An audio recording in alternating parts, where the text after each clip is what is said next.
Oh, well, I'm old manning my way through this. Hey, Costanza, how you doing? How you doing?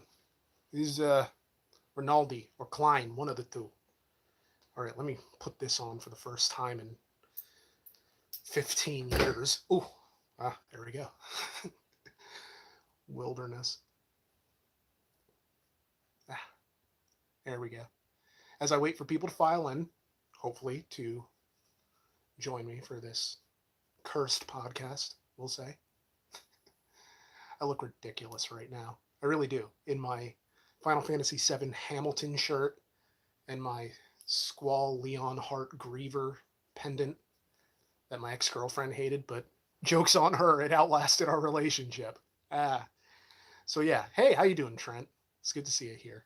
So I'm just gonna wait a little bit for people to file in. But yeah, it's going to be an interesting show. But I promise I'm not going to say it's interesting a million times like I did on the last episode. Or at least I'm going to try not to. Hey, Woo and Gordy and Jason, and this is not here. It's a pleasure to have you all here. Called a plumber. I have drip for days. That's a great line. That's a great line. I wish I had thought of it while I was trying to come up with lines for Sad Boy Hours. Um, but yeah, this is a pretty good crowd so far. Oh, thank you for the kind words, Guillermo. Um, I am doing well, all things considered. And by all things considered, I mean like things are going well. It's just I keep making really stupid mistakes in small ways. Welcome. Oh, actually, let me hold for sound real quick, just to keep things, there we go. All messages visible. Good. All right. Just going to hold for a few minutes. Or a few seconds, not a few minutes. I don't know. I've forgotten how to talk.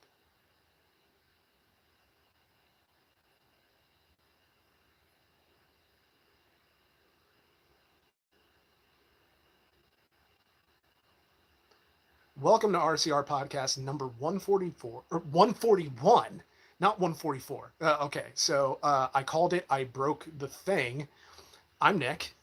Brian is currently doing Brian things, as one does. I promise, like, we will eventually go back to having podcasts with one another, but we both found that we're both so busy that it actually takes a lot of time out of our respective days to do it together. That sounds dirty. But also that there is a certain freedom about when we can do it and for how long when we do it separately. We can just spontaneously decide, hey, I'm going to podcast today, whatever. And so that's kind of how it goes down. Thank you. It is my Cloud Strife Hamilton shirt. So yeah, this is where I talk about, a bunch of different things. So, okay, let me start with the I broke the thing of it all.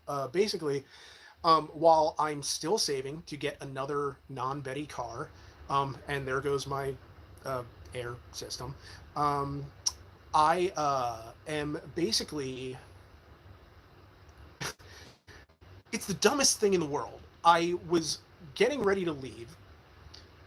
I went to pull the handle to open the front door because I don't have the key fob, a working key fob for the Mustang. I don't think I ever have outside of like the first few months. I go to open the door, forgetting that I haven't inserted the key because I thought I had left the door unlocked, but I didn't. And so I just give it a yank, and sure enough, like the door handle comes completely like ajar. So on the left side of the door handle, it's still adhered fairly well, very well. And then on the other side, it's just completely loose. So now the door won't open anymore, and the little gear to reinstall it is like completely whatever. It's janky. So I have to reach in with my finger, like I'm doing things I can't talk about on YouTube, and lift the little knob. Um, but it's a very stubborn knob, and I have to like lift it very hard, and it's almost, it leaves me with the type of fingers I get from playing guitar a long time, and so that's how I get in my car now. It's set. Betty is set to go in for inspection on Friday, this coming Friday. So I'm just gonna tell the mechanics there. Shout out to King's Auto or King's Auto Repair. Yeah, King's Auto Repair in West Reading, Pennsylvania, and uh, they've been taking care of Betty for years now. I won't really take her anywhere else, and basically, that's how I've been getting in and out because there is no key uh, tumbler on the passenger side door. So the only way I can get into the car is through the driver's side door because I don't have the key fob to unlock the passenger side door.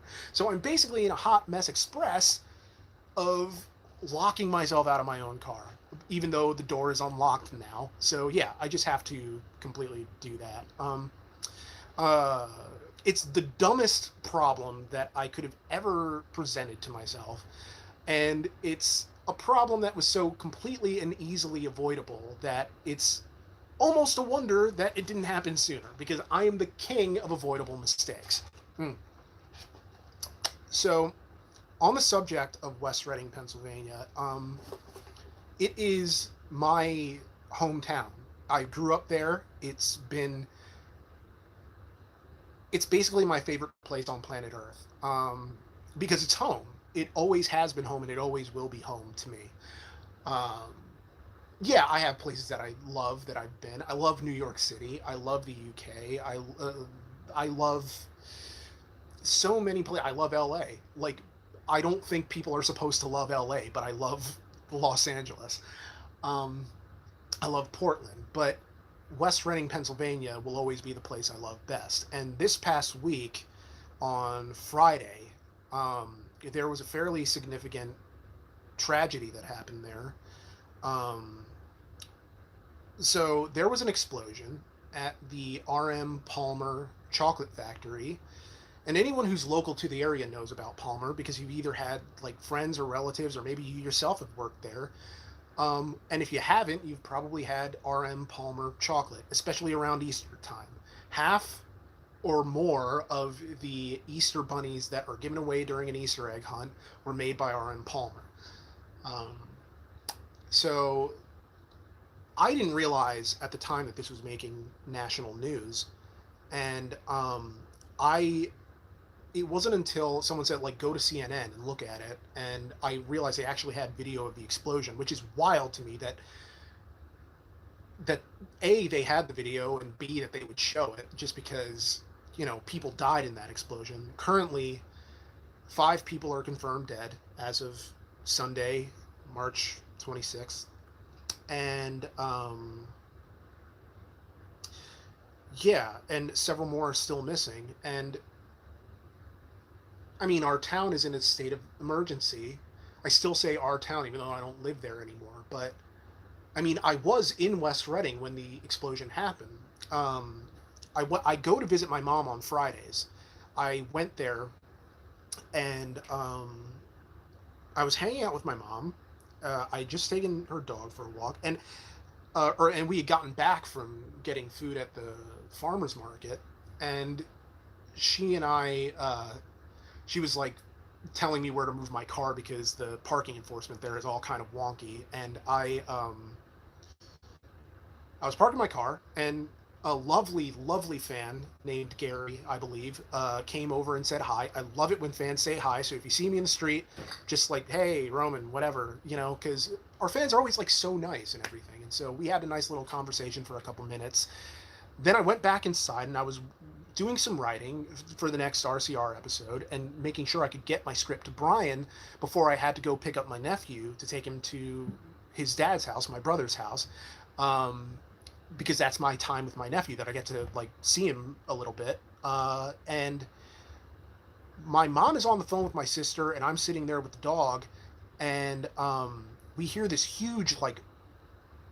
It's almost like an Amazon delivery driver picked up a package and just beamed it at the front door. Like it was this huge like bang thud, um, and the living room shook, And we went outside, and the neighbors had gone outside, and there were so many, like, everyone on the block was coming out of their homes and out of their businesses to see what the deal was of what that huge thud, that bang was. And sure enough, there's just plumes of smoke in about a half mile down or more. I think it was like a mile down, maybe. I'm not sure. I'm terrible at judging distances, but basically it was at first, kind of light smoke, and then it darkens over time. And it's terrifying in the sense that, I want to say this happened at just around 5 o'clock on Friday. And for the longest time, I would pick up my brother from his job, and we would cut through West Reading so I could take him home to where he lives, which is not West Reading. But I would have my nephew in the car with me, and then my brother, we would pick him up, and we'd all drive home. And usually we would be in that area at around the time that the explosion happened. And so I think, like, how there but for the grace of God go I type of thing, of that we could have been caught up in that. And it's tragic enough as it is, but it cuts even closer when you think about how, if things had fallen just a little differently, that how badly that could have gone. And that's such a dumb thing to, like, center myself in something that has been this tragic for so many people and in so many ways. And I don't mean to center myself in that way, but I'm just sort of giving, like, my perspective of it, because something like this has never happened in my town. And if there can be said to be any sort of silver lining in any of it, it's in the way the community came together. You had the Third and Spruce Cafe bring in all of their, like, water supply, bottles and bottles and bottles of water, and cases and cases and cases, to provide to the first responders. And there was fire companies from all over the Tri-County area coming to the scene, along with search and rescue, EMTs, the mass casualty response unit. It was harrowing how the Tri-County area sort of banded together to deal with something this catastrophic. And you had people who would go to the Wawa and get coffee and meals and electrolyte drinks for the people who were part of search and rescue. You had our local diner, the American Diner, donating proceeds of their sales for the weekend, I believe.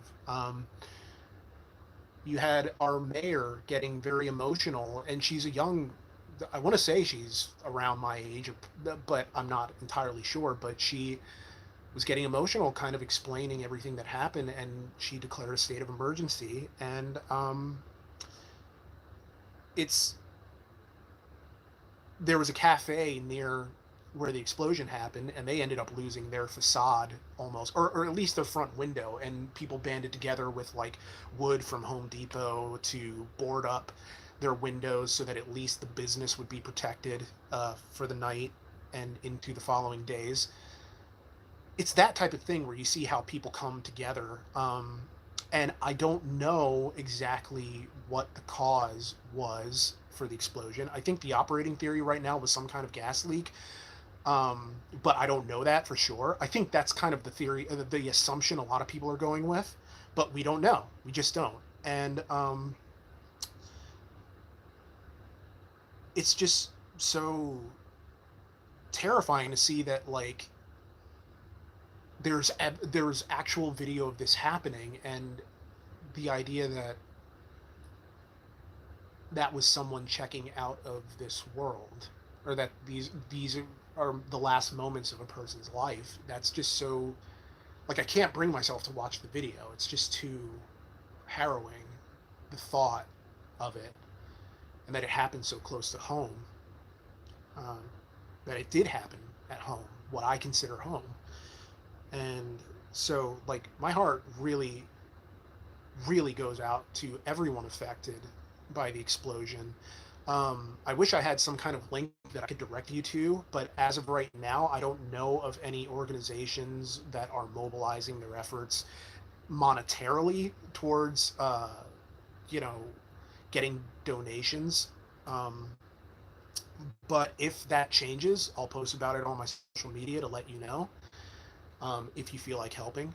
Um, and yeah, it's just so terrible. It's so terrible, and it's not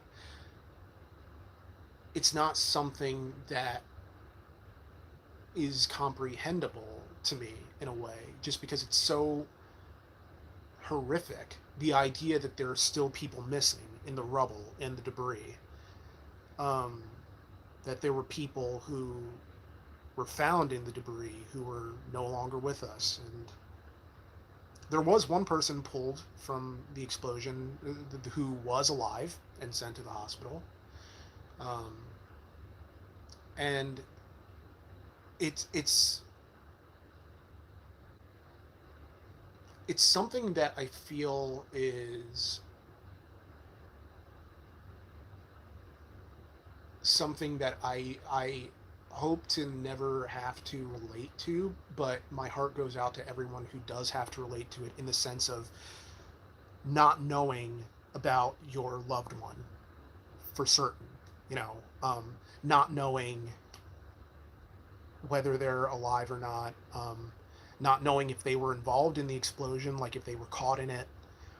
I cannot imagine what they're going to. And yeah.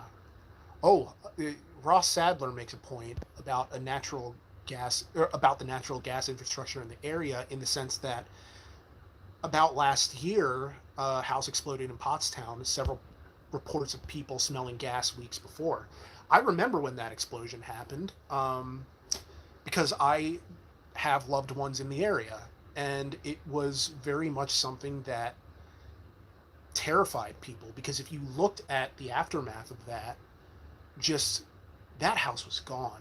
That house was completely gone, and the surrounding area was just completely damaged, as you would imagine it would be. But it's something that is so far beyond the pale of what I think people can, reasonably comprehend happening, because what precedent do they have for dealing with a catastrophe of this magnitude, and it's terrifying to think that something like that can happen so suddenly. Um, yeah, that the Costanza makes a good point, in that, like, in the aftermath of that explosion, the gas company claimed that there was no gas, and I had friends who claimed, like, oh, maybe there was like a meth lab underneath or something, and I'm like, I don't know enough about chemistry to figure out like what would have happened there, but I just know that it scared people in a huge way, because the the severity of it, and the magnitude of it, and the suddenness of it is naturally terrifying. And so, I mean, I don't know, my heart hurts for everybody who's suffering through this, because I mean, this is our community. This is something that has, I mean, there have been episodes of RCR filmed in West Reading. There have been, you know, RCR stories that I recorded in West Reading. You know, it's just something that has been very, harrowing really is the best term to describe it, because I can't imagine what the loved ones are going through, and it's just so awful. And I just hope that everybody comes out of this okay and finds some sort of way forward, because I just cannot imagine the pain that they're feeling, and my heart goes out to them. It really does. But yeah. So I'm gonna go back through this and look at some of the questions that people have left. Um, let's see. The one KEA actually asked a fairly relevant personal question. Sorry for showing you my junk. he wants to know if I regularly use any of the products my girlfriend makes. Her business is called House of Crimson and Clover, and they are on Etsy, and they also have a website called houseofcrimsonclover.com without the www dot. I don't know why that is, but if you put www dot houseofcrimsonclover.com, it just leads you nowhere. But if you just put houseofcrimsonclover.com, it'll send you right to where you need to be. But basically, like, this isn't even her main job. It's kind of like a side business of hers, and the stuff that she makes, I'll never stop being impressed at how she manages to create these formulations when it's not really her background. I mean, it is and it isn't, but she creates just an impressive array of products that I do in fact use. She's recently released this whipped soap recipe that actually makes for great shaving cream. Um, like, yeah, you can use it just as soap, but it's like great shaving cream. She makes beard oil and beard balm. But the thing of hers that I use the most is this guy right here, which is her aftershave tonic. Because it cuts down on the bruises. So basically, like, I had run out of the aftershave balm and decided I was going to shave myself. And then this all happened. Like, I irritated the skin, I broke out, I looked like a turd, and a dried over turd. So I'm gonna have to ask her to make more of this for me for personal use. Or I'll have to buy it off of her. I don't know, but it's really, really good, and I use it basically every time I shave because it's the only thing that will not irritate my skin because I have very like finicky skin. Oh, and I use her skin salve for like irritated skin or problem skin. So yeah, sorry. That is I guess that is my quick plug for my girlfriend's business, but I don't know another person who is as hard working as she is, so she deserves like all the success in the world, and I hope she gets it. Um, in that on that subject, we're actually going to be doing a craft show in Conshohocken on, I believe it's the first week in June, but it's a craft show slash car show. So I'm going to post information on that about on my social media so that any RCR fans in the area who want to like go to a car show and come hang out, I'll see if you guys kind of, want to come hang out. And I'll bring like my overstock of RCR merch and just give it out to anyone who like, comes and says hi. My socials are at the Roman Nick on Instagram and on Twitter.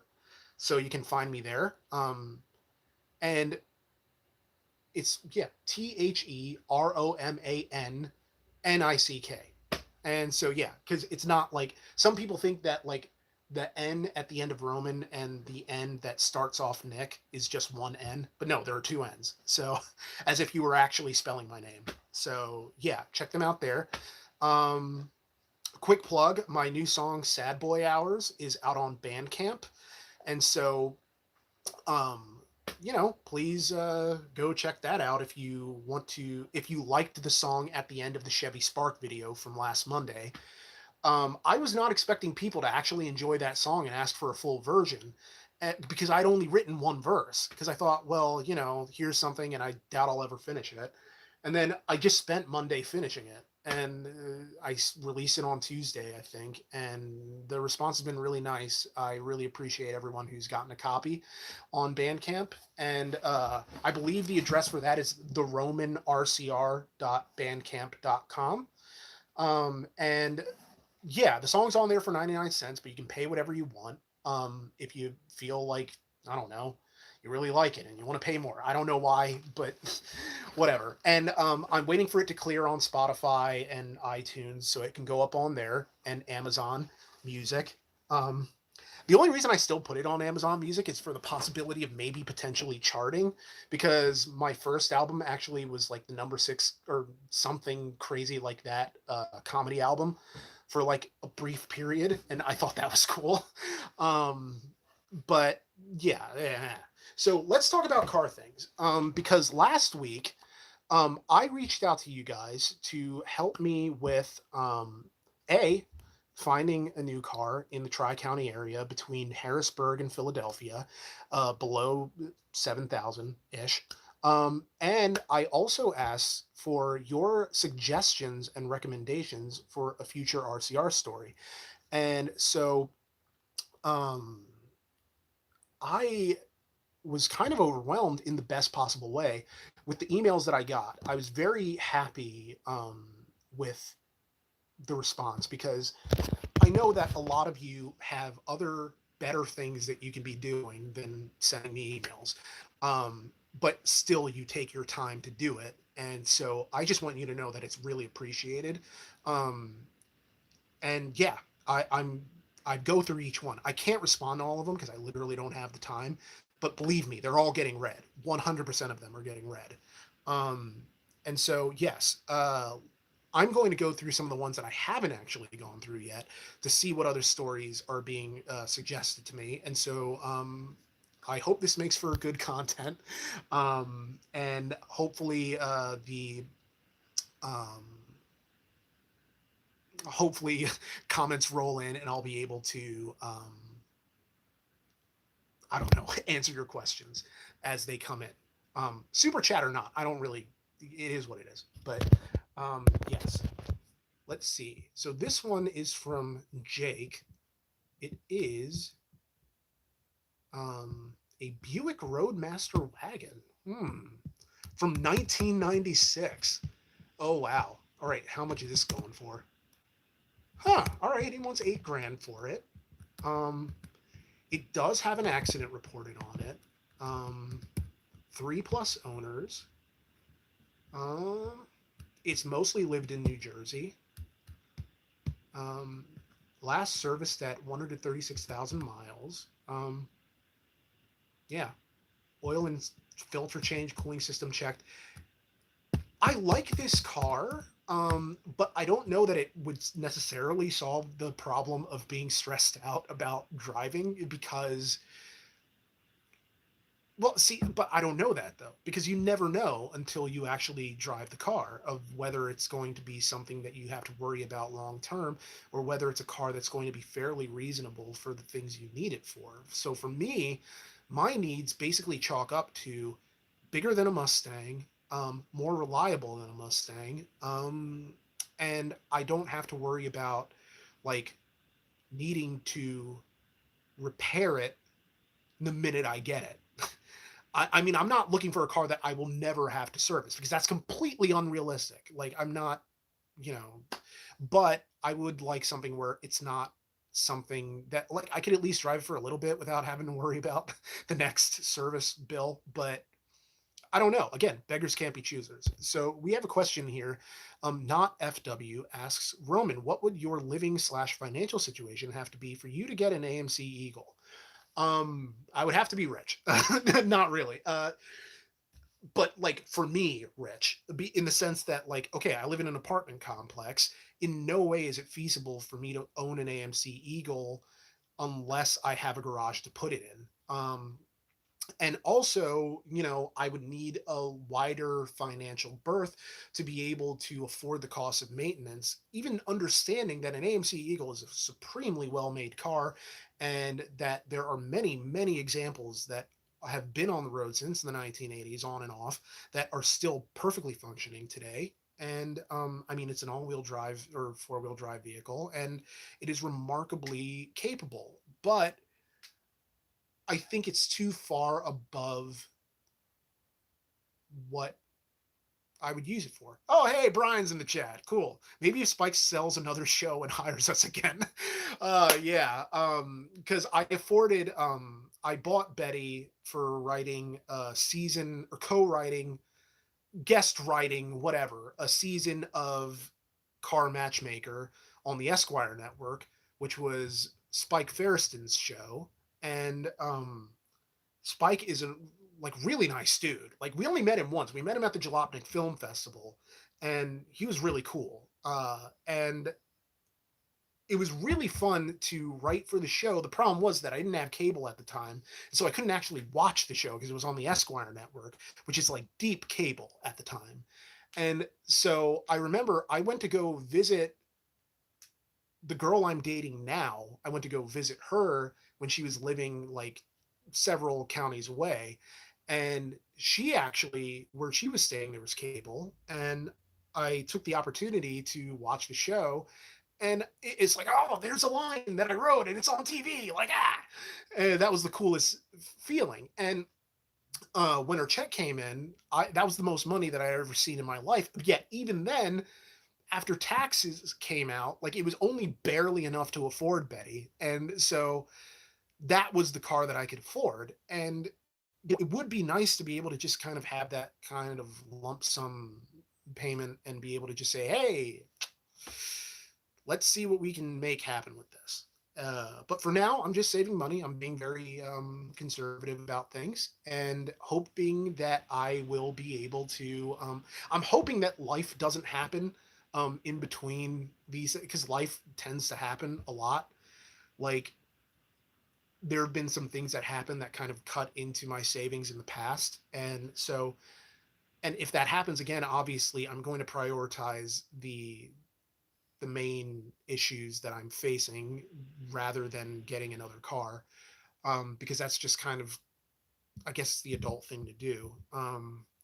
But I am doing the best I can to make sure that I can, hopefully by the end of the summer, get something that will replace Betty in a good way. Um, but thank you, Jake, for the Buick Roadmaster Estate suggestion. I refuse to rule anything out right now. So I'm not even going to say like, hey, not that. But yes, let's see what else we got here. Um, Potential new car from Eric.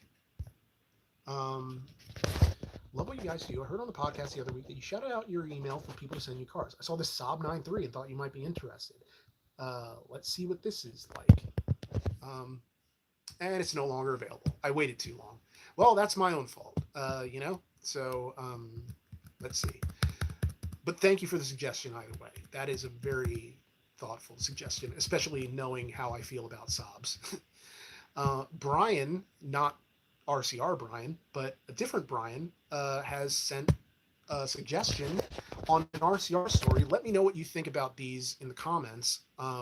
Because currently, right now, the plan is that after the RCR story that's coming at the end of April, I will be doing a shorter RCR story before embarking on the longer one. So currently the plan is going like April and then do a shorter RCR story on racing legend Michel Mouton and then an RCR story on either like the rise and fall of Detroit, the Motor City, or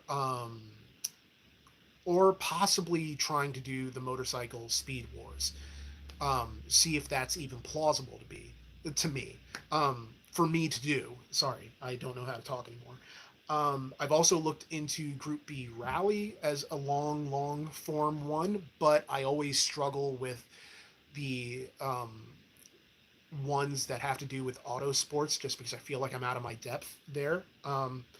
Which begs the question of why I'm even considering doing Michelle Mouton, considering that there are other videos that are probably more informative about her. And also, recently an Emmy-winning documentary came out about her called The Queen of Speed in 2022. And so I'm beginning to rethink whether I actually do want to do that because I don't feel like there's enough there for me to really put my own spin on that hasn't been done better by other people. Because anything that I want to be able to do it in my way, in a way that I feel that others haven't really done. Even though I've covered subjects that other people have done, like Unsolved Mysteries did the Dale, Unsolved Mysteries did Mickey Thompson, but it's a thing that I want to be able to say that it was done in my style and it was done well and is consumable in that way. So for this Brian's suggestion, he says, I think Sergio Marchionne, also the story of resurrecting Fiat and then saving Chrysler and making it from top to bottom. He was probably the most consequential auto executive of his era. Well, let me just star this then. And yeah, as the owner of several bankruptcy era Chryslers and a 2012 Fiat 500, I have a personal connection to this story. Well, if I go with that story, I'll probably be reaching out to you for that, just so I can have some personal flavor on it, if that's okay. Oh, suggestion on the story on Sabine Schmitz. Don't know who that is, and to my great embarrassment. But yeah, uh, any help will be is always greatly appreciated. Um, Gordy Rumsey asks, unrelated question, but are you going to review a Dodge Caravan, a vaguely newer one like 2000 modern era? Everyone I know who has one says the transmissions are junk. I've also heard that. I would imagine we would do one if we had a more modern one that was offered. But I don't know that for sure because I don't pick the cars. But we're always open to submissions. So, you just go to our website, regularcarreview.com, and there should be a submission form that you can fill out. And just, yeah, it'll go right to our inbox. And hopefully, if it's something that is feasible and makes sense, we'll be able to work with it and make that happen. And hopefully people will enjoy the video that comes out of it. For tomorrow's video, I got to make a fake ad uh, that I think people are really going to like, or I hope people are really going to like, because I like doing things that are exterior to like me just writing some of the script. Like I like doing video bits that I can turn into something later. So like when I wrote the DJ double lunch thing that goes on for like 2 minutes, I thought like this is great because Brian killed it with the delivery. But then I could take that and make like a short for social media out of it. And the same thing is with this like fake prescription drug ad. Like I feel like I can make a short out of that too. So it's something that I hope is like replayable for people, and I hope they enjoy it. But you'll get to see it on tomorrow's episode of RCR. Um, so let's see. This next suggestion is from Jake H, who writes, I should move this so that I don't have to keep doing this every time I need to show a thing. Uh, why am I so bad at everything? Oh, this is going to be great audio later. Yeah, okay. So you guys see me and everything? Cool. You screenshotted my idea of covering Mazda's first attempt to go luxury in the 90s, which they did to chase Acura, Infiniti, and Lexus. It was called Amati. Never heard of it. In the Wikipedia article, they mention a number of motor trend issues that talk about Amati. I have the original copies of all those in New York City, but I've attached scans. Wow, you are getting a star going into my important inbox. Mazda's development team even made a book about the process and goals of their two planned cars, the Unos 500 Mazda Zatos 6 and the Unos 800 Mazda Zatos 9 Mazda Millennia. I'll attach a low-res scan of that in my next email, but I have that book in New York City as well. To be honest, I'm passionate about this story because my first beloved car was one of the cars that was meant to be an Amati, the Mazda Millennia. I've owned two of them, one with a naturally aspirated 2.5-liter V6, same as the Probe and 626, and another with a factory supercharged 2.3-liter V6. We had a brief Twitter exchange about this in the video I made of my first car's story. I remember you! Ah, okay, so yeah, okay. Hercules. There we go. I don't have either anymore, but I am always keeping an eye out for the supercharged ones because they're nice. I wouldn't mind helping source one if you wanted it for a video, or I could suggest grabbing one of the 2.5-liter ones as a replacement for Betty. Wow, that is very generous of you. Thank you. Um, very unusual looking. Well, it's not unusual. I shouldn't say it's an unusual looking car. It's just not what I was expecting from hearing about it. And he's attached the book Mazda made about the development of the Amati cars. Thank you so much, Jake. I really appreciate that. So yeah, that is. Oh, I forgot to star the subsequent email that he sent with the book attachment. And let me hit download on that book so that it's there in my downloads in the event that this is the story that I choose. Next email is from Mark. Oh wait, am I missing something? Let me check Is your partner's business eligible for an appearance on limited time roaming? I would be very interested to see you and your nephew review a non-food limited run product from their business. It's not a bad idea at all. My nephew and I haven't done limited time roaming in like since last summer. It's I can't believe it's been that long, but life has sort of popped up in a way that I cannot spend time like editing any of it, and like literally all of my time, work time, has to go towards RCR, and to like another extent, my partner's business because I help out however I can. But it's a thing that I do hope to get back to doing. So yeah, um, car guys go to a craft fair. I hope so. I hope you guys come to the craft fair. It would be great to see you guys, and to be able to say hi and to like literally thank you guys too. Because part of the reason why I tell people to come say hi to me if they see me on the street is because it's one of the only chances I get to like thank you guys in person. And so I don't know. It's important to me to kind of like let people know that I am like endlessly appreciative of the opportunity that you've given me to have a job that I love and to I don't know, feel like I'm actually doing something with my life that people like. Um, if we're considering thirsty American beef, how about a Cadillac CTS or something? That's not a bad idea, honestly. Um, let's see. My aunt has gone through 7 left rear blinker signals last year. Thankfully, our cousin is a mechanic. Clearly, something electrical. Uh, what else we got here? Um, let's see. I love the lore of RCR characters: DJ Double Lunch, Rinaldi and Klein, Tommy Fenstemacher, the fine folks at Kunkelman Chevrolet, Harry, etc. One day I want to make an iceberg list of RCR lore. Please do. Because to this day, there are characters that like Brian created that I still don't know how to spell their names. I don't know how to spell Tommy Fenstemacher. I don't know how to spell Harold Slavinsky, um, because it's always he bases them off of like very regional names that he and that he recalls these people, and so like he knows how they're spelled, but I don't because I don't think I ever went to school with a Fenstemacher. So uh see, Bob, I think it's like Slavinsky, but I think it might have actually been Slovensky, but I'm not entirely sure. And then Fenstemacher, I don't know if it's ER Macher or A Macher, like Fensta Macher. But this is just weird, like English major nitpicking. Yeah, nobody knows how to spell Tommy Fenstemacher. Like nobody does. Um, but yeah, Fenstomacher. So here I have a request, or I have an email from Mark, who writes, "Hey Roman, how's it going? My idea for the next RCR story is how our civilization was poisoned by TEL, tetraethylead, tetratriethyllead, at the start of our automotive industry." Actually, let me ask Google how this is pronounced. Um, oh, pronunciation. Because I'm being very pedantic about this. Turn it up all the way.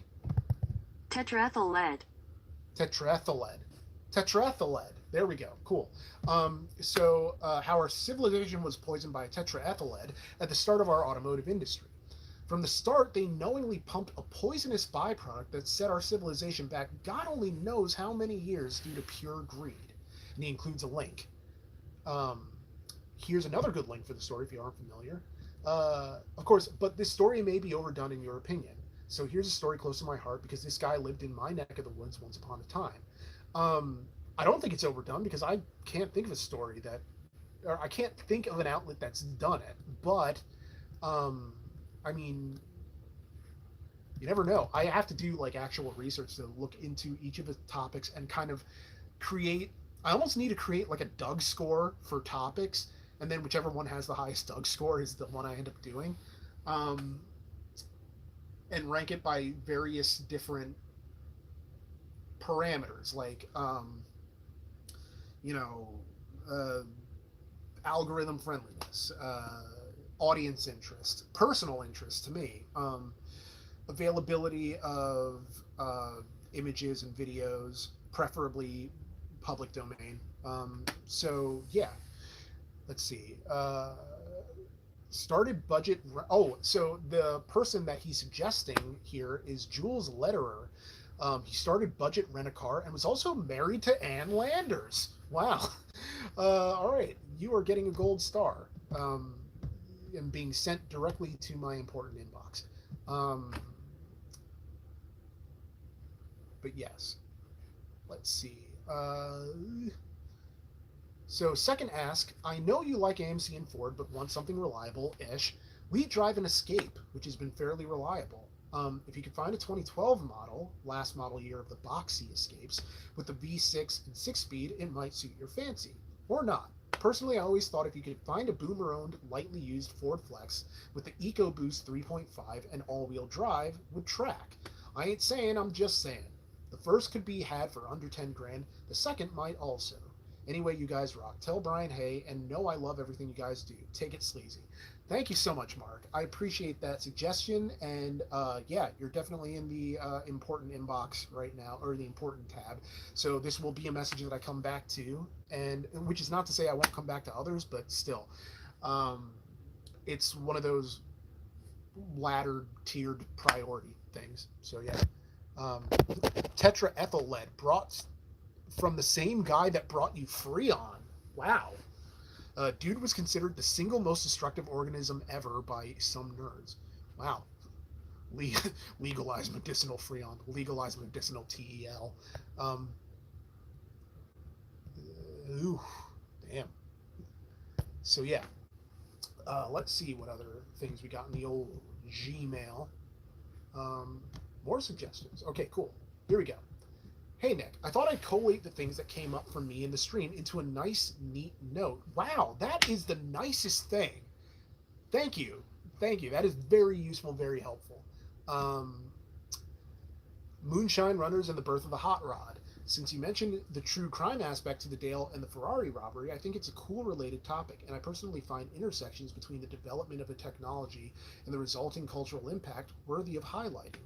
Did you know women largely went from dresses to trousers as a result of the invention of the bicycle, although with an intermediate compromise called a split skirt? I love that kind of thing. Yeah, I love those like kind of random factoids that you might not expect to find in a story like this. The lunar roving vehicle. Someone mentioned the Saturn, and you joked about doing all of the planets, and I joked the moon rover, but I stand by it as a legitimately interesting potential RCR. Hey, yeah, absolutely. Truck LA, Truck Law. Since Tesla is still a young company and Musk's followers are a vocal bunch, if someone was to tell a story about a Tesla adjacent topic, I think Truckla is the most fun. In the event that you're unfamiliar with the story, or Simon Geertz in general, here are her videos about Truckla. All right, definitely starring this to come back to. And then To the Lighthouse. Virginia Woolf's modernist feminist masterwork about a family poised to visit a lighthouse near their holiday home. A guest, Lily, chooses to paint the goings on around the house rather than the arresting imagery surrounding her. While it is very much about the value of the people and their actions versus things traditionally seen as more worthy of immortalizing, it is also more specifically about how we have historically documented subjects in which men play the central role. For example, war versus women at home keeping society together. It's very good. All the best, Stu. P.S. Salmon with scrambled eggs is no joke. I'm actually going to make salmon for dinner once I'm done with this. uh, but yeah, let's look through the ongoing business of my Gmail account. Gmail account. Doing things and stuff and things and things and things and stuff. Mark, looking things up. Looking things up. Oh, is it getting too dark in here? Yeah, I guess the light is. The sun is going away for the day. I shouldn't be sitting like this. I'm too old. I'm too old. My body. New unreleased song on my Gmail account. Yeah, let's see. Get a pillow. I should get a pillow. Actually, I have myself a little blanket right here. Look at me. I got a blanket, everybody. Oh, I'm old. I'm rotting inside of my own skin. How does this happen? Oh, it's Matto. Thank you. 39.99 dollary dues. The amount he suggests. I can't do a voice. Thank you so much for the contribution. It really does mean a lot. The Amante suggestion reminded me of the Mazda Road Pacer AP, a rotary powered Holden sedan. Check it out. Might be cool to find one if and when you do RCR Japan. Also, the story of hot rodding sounds awesome. Um, I want to, like, even if I do end up doing Michel Mouton, I would want to supplement it with another short RCR story, and I'm thinking like the NASCAR hot rodding moonshiners, something or other, like something in that realm would be the perfect addition to throw on top of it. Um, let's see. A Nissan Skyline GTR R33 says there's a base model CRS that my friend wants to get for me. Nothing is wrong with the exterior; it's stock, but it's apparently been sitting for so long that the tires have crumbled. Any thoughts? Um, hmm. I mean, I would say, you know, if nothing's wrong with it other than the tires, that sounds okay, right? I mean, provided that you get new tires. I don't think there's anything wrong with it in terms of.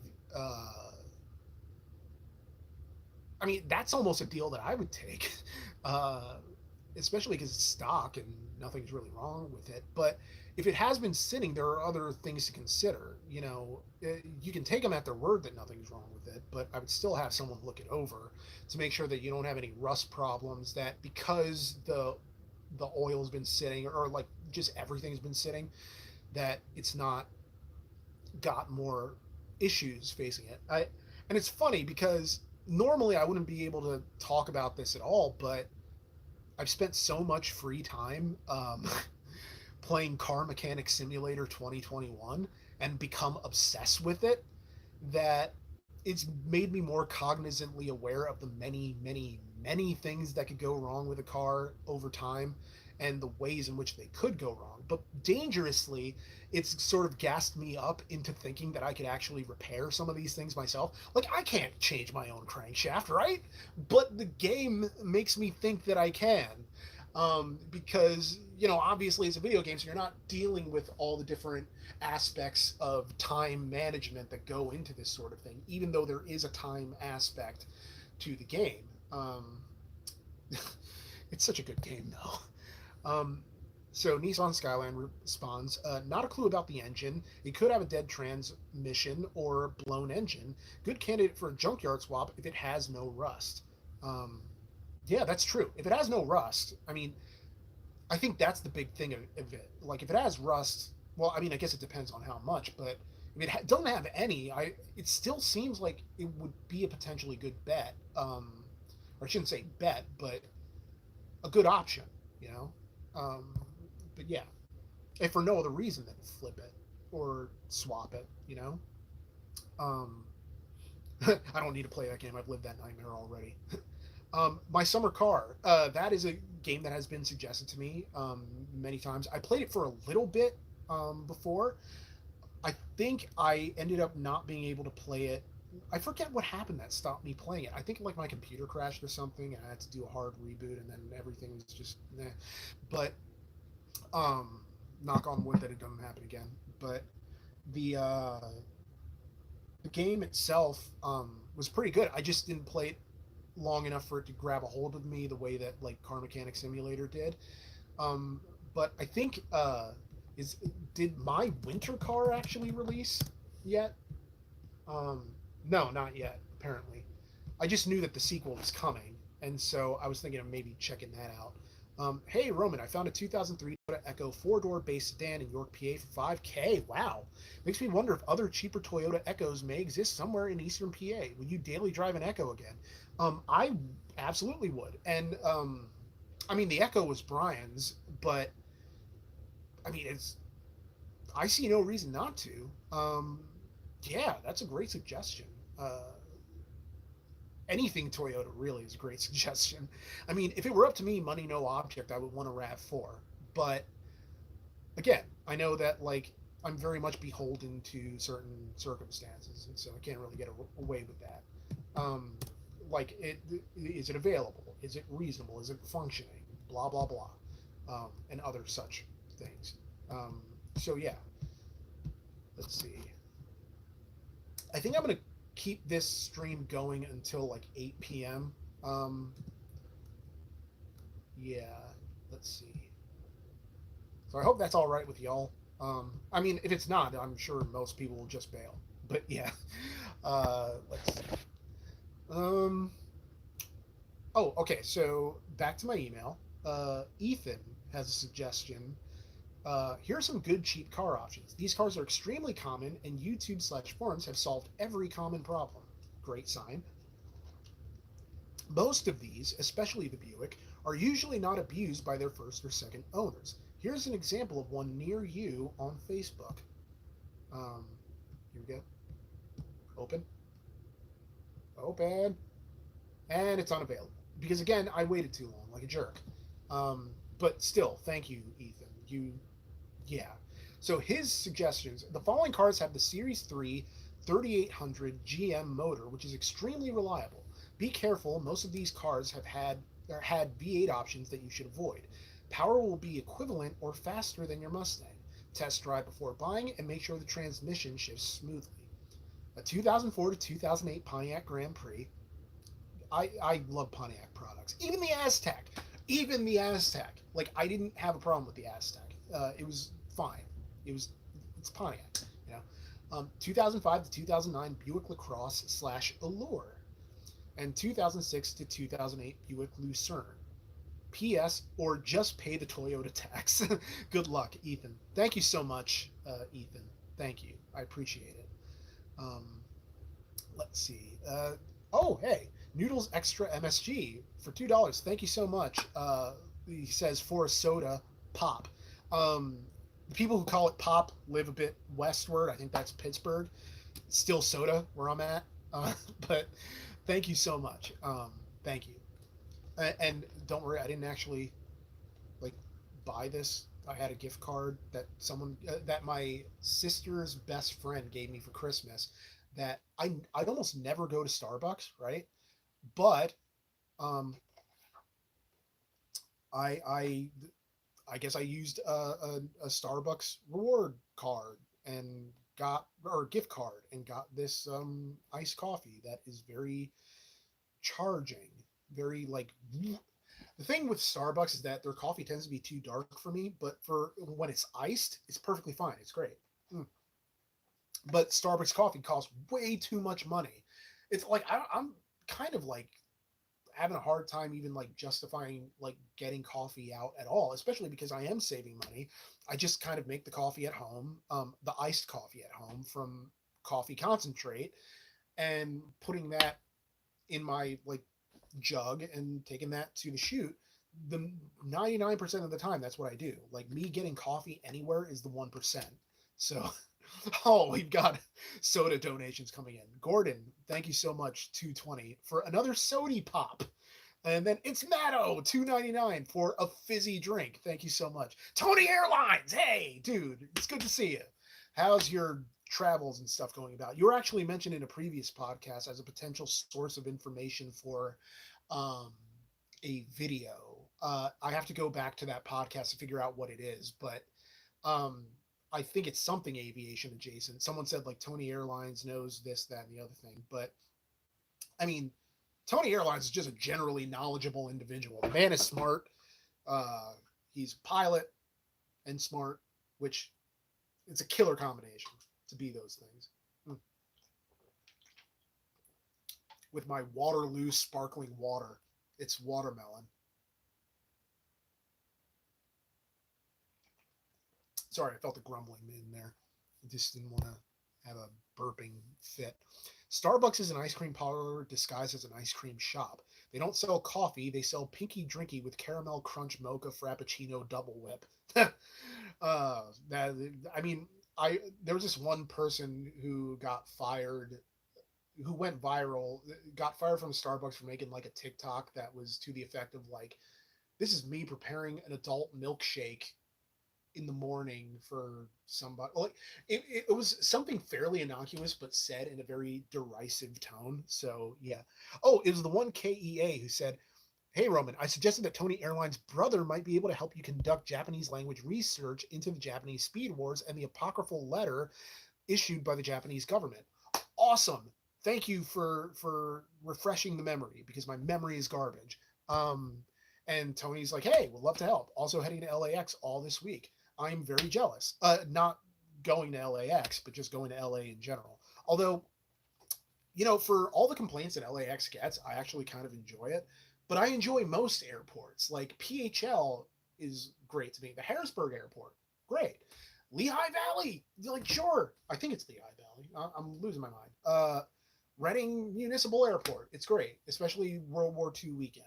Although it's kind of surreal when you're walking through their little recreation of a French village and during a like you're waiting to get into World War II weekend because they set it up on the airfield and the line just sort of wraps around, but it's just outside where the mock-up French village is, and so sometimes there'll be a reenactment going on there. So you just hear the sound of like gunfire and everything. Obviously it's fake, but like it's one of those things that kind of like pulls you into a bizarre time warp moment of a situation you never thought you'd be in. And yeah, it's just very odd. It's very surreal kind of experience because then they like mock up what the home front looked like at the time. But then mixed in, right, is a lot of vendors who are selling military adjacent and uh, and other type of goods. So I took my nephew there a few years back, a lot of years back actually, and one of the things that he got while he was there were dog tags. They personalized and engraved them right there. And yeah, it's so that was something. But they also have like knives and guns, and they had MREs, but they had giant MREs, and it was so you could basically have like a 4 month supply of like beef stroganoff MREs, which sounds like the worst thing in the world. But does anybody watch Steve MRE 1980 something or other? Like, I need to check back in on that channel because I used to watch excessive amounts of it, and the man has to have an iron stomach to be able to eat those MREs that have been sitting for God only knows how long. Time to fund the war again. Oh yeah, I never skip wrist day. You know it. Yeah, as I bleed viewership. That's great. Um, but yeah, the it's funny. There are so many YouTubers like I need to get back in on. One of the biggest ones is Geno Samuel 2.1, I believe. Well, just Geno Samuel in general, because his ongoing Chris Chan: A Comprehensive History, a new episode released, I think, either last week or a few days ago. And normally I'm right on it, but like the story of Chris Chan has become so draining that I mean I don't know how Gino still does it, uh, but the closer we get to the present, the harder it is to watch because Chris Chan used to sort of have this innocuous quality that made following the story interesting but not actually emotionally damaging. Whereas now I would argue that the story is actually fairly emotionally harrowing. And I use that word a lot, but it's true. It's very difficult to consume. So, uh, um, let's see. Uh, hmm, Mixed in with other weird spam emails from Uber Eats. Let's see. Greetings from faraway Estonia. Wow. I listened to RCR podcast number 140 today and decided to take you up on your suggestion to write in. As far as the Michel Mouton and Group B stories are concerned, I'd take a look at what is already out there, as you stated that you don't want to just add to the existing archive without contributing something meaningful. Josh Revell, an F1/racing channel, has done a brief history of Michel's career as something to check out, and Group B is covered from almost all angles by this point. Not trying to discourage you from embarking on those stories, just giving you a heads up as someone who has consumed a reasonable amount of the aforementioned content. I really appreciate that. Like, it means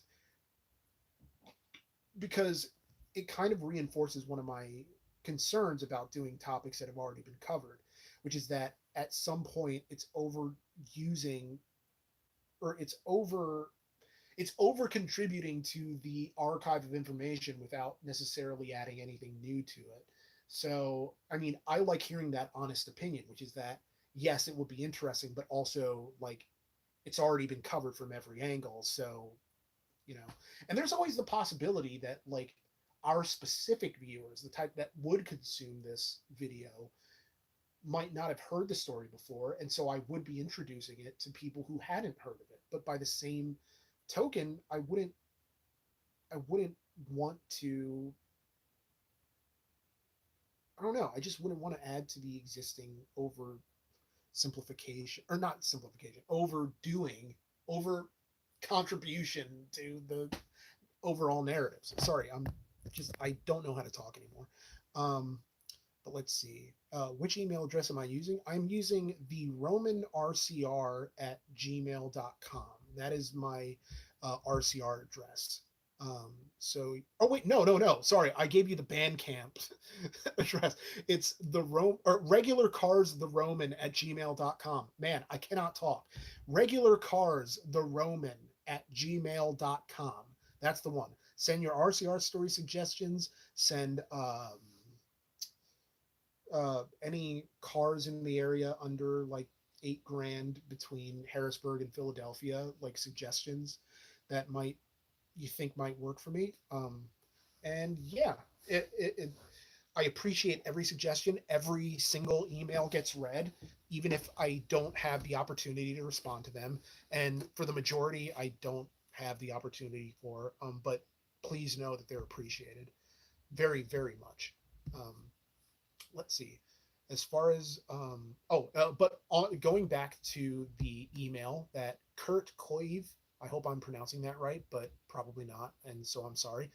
But he goes on to say an idea that sparked in my mind with the whole "killed by GM" topic, other than a title of GM's Box of Broken Toys. That's a great title. Is a comparative look into world cars to dive a little deeper into the reasoning and decisions made by different manufacturers and try to maybe find the formula that makes a successful world car. Titles that popped into my head were The Loveless Love Child for the first draft of failed world cars, and The Perseverant Love Child for the second format, or a Rich Dad, Poor Dad mix of the two. That's good stuff. Another niche idea that I would like to see from someone is about the history of racing/rally in the Soviet bloc. I understand that translated sources are scarce and general interest in it probably low, but there are genuine examples of trying against all odds, read state meddling, ingenuity, and success stories in there. If you think this is interesting, I do. Um, I would be willing to try and muster up some images and help with translations and pronunciations. Very much appreciated. All in all, I hope my email has given you at least a bit of inspiration or guidance and helps you find the energy for the next stories. As for Betty's replacement, if you really can't justify the maintenance anymore, then I still suggest a 1.9 TDI Passat or Jetta from the 5th or 7th generation. Don't know about the USDM stuff, but here the 1.9 is a tank that can take both negligence and tuning, and German build quality with still German build quality, except for some rust issues, which an undercoat and semi-regular power washes should keep in check. Other than that, Toyota Corolla, or that two-door RAV4 if you can find a clean one. A joke suggestion would also be a K20 turbo swapped first-gen Honda CRV. Looking as joke suggestions go, that's not a bad one. Looking forward to the next stories and videos, and apologize for any grammatical and structural areas. I am only a bilingual after all. Well, you are very good bilingual because your English is better than a lot of people that I would sort of see on Twitter or any other like Reddit social media type things. So thank you so much. I'm gonna give a star to this to put this in the important one so I can kind of go back to it and be reminded of these things. But yeah, let's see. I think I might be almost entirely caught up on whichever emails that I hadn't read yet because I've read the majority. Um, so yeah, that's all of them. Let me make sure nothing got sent to spam or you know got confused and sent to the wrong place. Eh, yeah, a lot of these spam things are about, improve your podcast reach, get a payroll refund, cost to automate. There we go. So yeah, that's me. Um, and that is my an email notifying me that my youngest nephew recently made a purchase on the Nintendo store using his points because apparently because I don't even know why I had to be the one to sign him up, but now I get all the notifications anytime he does anything. So, which is probably for the best anyway. So, it is what it is. But yeah, uh, life is weird. So I got about 11 minutes left before 8. So whatever y'all want to talk about, it's up to y'all. Um, yeah. 10 times your investment of brown coin. Brown coin. Got to run, dude. Work call. See you on Twitter or another podcast or video call if you want later. Oh, thank you. It's Matto. Thank you so much for stopping by. It always is good to have you around, have you here. And thank you again for the super chat. It is very generous. Thank you everyone for your super chats. I really appreciate it. Every little bit, man. Oh, hey, speaking of super chats, first last, 9.99. Thank you so much. Cheers, Nick. Happy hunting. Would you ever consider delving into the conspiracy realm? I'd love to hear your take on the MLK or JFK assassinations. Um, for a long time, I thought about starting my own channel just for giggles to uh, I wouldn't stop doing RCR and I wouldn't stop doing RCR stories, but I was thinking or maybe even like doing as a second channel thing, like maybe things that don't have to do with cars necessarily, but still doing long form video content. I talked about this in a past podcast, but one of the ones that really interested me was I believe it's the story of Mark and John. It's two boys who one of them gets catfished and talked into doing questionable things under the guise of being an agent for MI6 or MI5, whichever. And then there's a big twist at the end, and it's just a fascinating story. Mark and John isn't their real names, but it's the names that any place that covers them kind of talks about. There is uh,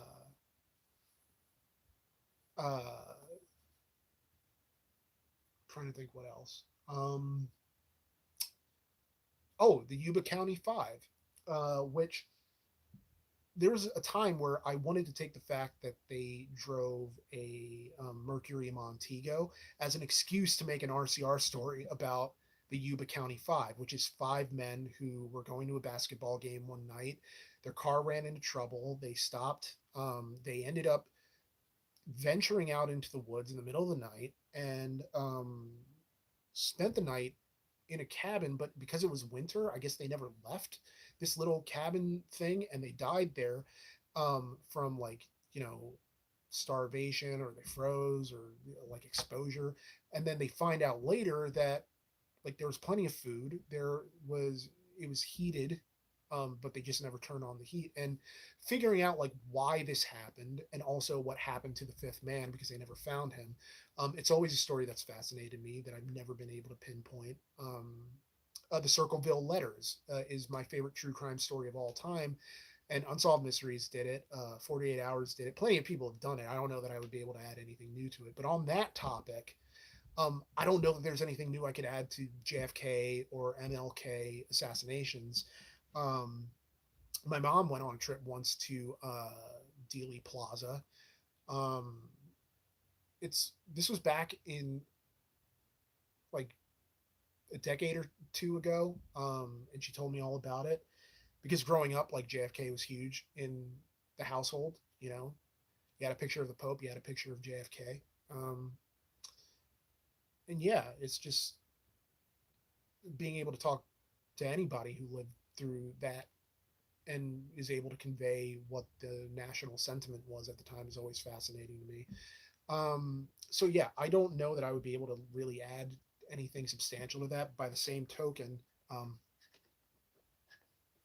that doesn't mean that there aren't really other conspiracy adjacent stuff, you know, that I could cover. So um, yeah, I guess we'll see. But um, for now, thank you so much for the super chat. It means a lot, really, truly, not just blown smoke. Um, cheers, Nick. Happy hunt. Oh wait, no, you. I'm rereading that. Sorry. Gordy asks, "Is Brian RCR trying to distance himself from old RCR joking slash crude humor? I completely understand the appeal to being advertiser friendly, but I wonder if you get tired of Brown." Um, I wouldn't say that we're like consciously moving away from it. Especially because I was writing with Brian on Thursday, and like literally, we'll read each other what we have after we've done writing. And literally, like the first things that he reads to me are like really dirty. And I don't know if they're gonna make it into the video that we were writing, but he still does have those things, except instead of scatological humor, it does tend to be very like cum based, for lack of a better term. Um, but I mean, we're not. I wouldn't really say we're distancing ourselves from it. It's just that like instead of ramming it into the videos the way that we used to, we would kind of want it to be more natural or more sensible, logical that to make those points or those jokes, um, rather than doing it just to do it. Um, yeah, Mr. Headcrab, he's like moved on from the scatological period and more into absurdist. I honestly miss his stuff like a simulation versus simulacra from the FJ Cruiser. Well, I am doing some stuff that is going to be more literary theory slash psychology adjacent that I want to throw into future scripts. The main reason that I kind of got away from that is because it takes a little more time to do that well. You know, you can't just for me, RCR is easiest when I can just talk about like history and jokes. But there are times where, like, yeah, I really do want to just talk like lit theory and psychology and go into those things at a deeper level. It's just there's not always time. So it's not a conscious thing of getting away from it. It's literally just finding the time to do it. So yeah, uh, watching RCR reviews with the sound off while listening to Dark Side of the Moon album by Pink Floyd. Hey, that sounds like a fun time. Yeah. Right on. Apparently, there's a healthy demand for this type of thing as there's truly no ending. Check out Wendigoon's MLK video if you have time. Cheers. Thank you again. Yeah, I'll have to check that out. I'm always looking for new, like, long form content to watch, maybe things I haven't seen. Um, but yeah, it's something where another like story that if I had my own channel that I would make a video about is like the story of the Japanese comedian Eggplant. I believe his name is Eggplant. That guy who, and I've told this story on the podcast a bunch of times about the guy who just he was on a game show where they put you in an apartment, they with literally nothing, not even clothes, and all they give you are magazines and postcards, and basically the only things that you could have are the things that you win by entering contests in magazines by sending in postcards. And so this guy lived in this empty apartment for like a year and only had to wear what he could win and only had to eat what he could win. And you know, or it's just like all this stuff where over time he would keep like a journal, and uh I guess they were able to hide from him the fact that he was on TV. It was a very Truman Show type of thing. And then eventually, he doesn't realize that as this is happening, like the network is publishing his journal.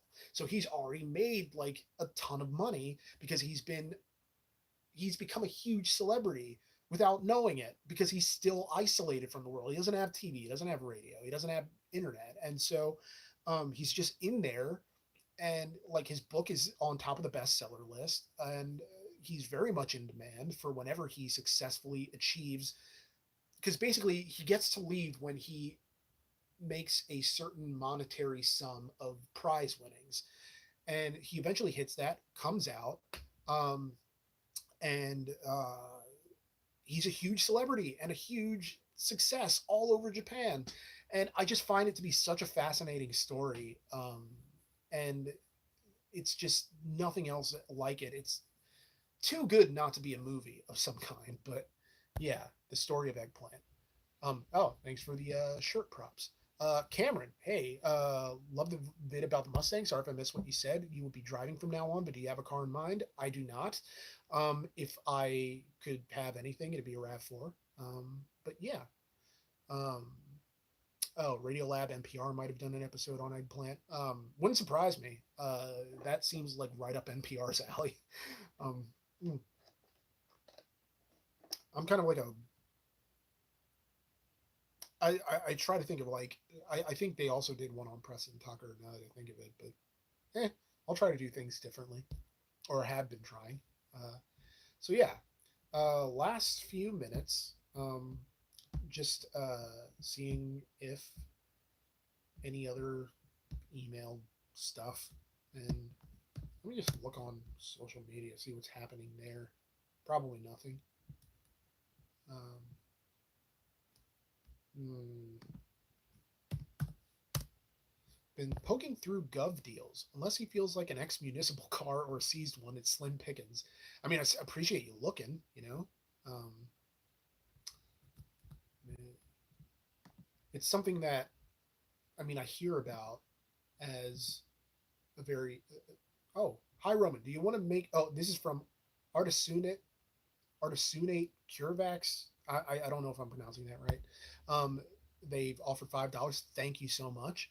Hi, Roman. Do you want to make your stuff NFT tokenization? No, but mostly because I don't know enough about it, and because I think like NFT has kind of become like something that has been very stigmatized to where even if I did want to do it, I don't think I could in good conscience, just because it just seems like I don't know. I don't know enough about it, and it just always seemed kind of sketch to me. So, um, I mean, I know in the abstract what a non fungible token is, but it just seems like eh, bad times, you know. Um, let's see. Oh, all right. So I think I'm gonna wrap this up now, but I really appreciate you guys coming to hang out. It means so much. I know Sunday night's kind of a weird night to do this. Trust me, but new RCR tomorrow. It's not Monday without RCR, or at least I would hope so. And so I hope you guys really enjoy that video. And yeah, we're gonna have a lot more coming in the weeks ahead. That is stuff that I think you guys are really gonna enjoy, and I'm really looking forward to it. Um, and at the end of April is a new RCR stories, and so I hope you guys will really get to enjoy that too. Um, but until then, thank you so much for hanging out. Thank you for your super chats. Hey, thank you, Artsunet CureVax for another $2. Good night. Thank you so much. Um, thank you for watching the videos every Monday. Thanks for all your super chats. Thank you for supporting us on Patreon. You allow us to exist as a much larger channel than we actually are. The Patreon supports our travel budget and allows us to go to places to maybe bring you more unique content from more unique locations, and go to places where they have unique cars that we maybe can't review around here. Um, I don't know of any upcoming trips that we can confirm at the moment, but I will keep you posted. And yeah, thank you so much for hanging out and have a great night, everyone.